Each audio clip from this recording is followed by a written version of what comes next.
Pawan Kalyan is the first samurai of Andhra Pradesh and the tiger of martial arts. Golden dragon సంస్థ నుంచి tiger of martial arts అనే బిరుదును అందిస్తూ ఆయన్ని ప్రకటించారు. As an honor for it, he is the first person in India being presented this.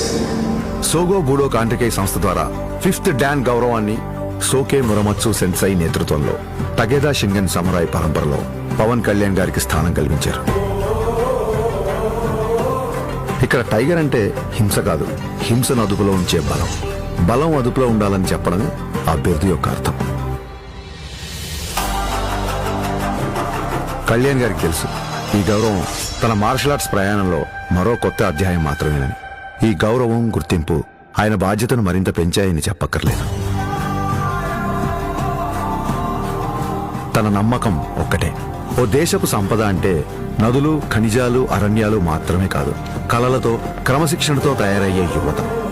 అటువంటి వారే వికసిత్ భారత నిర్మాణ రూపకర్తలు. దృఢమైన శరీరం, చురుగైన బుద్ధి, బలమైన వ్యక్తిత్వాల వైపు దేశ యువత నడిపించడమే తన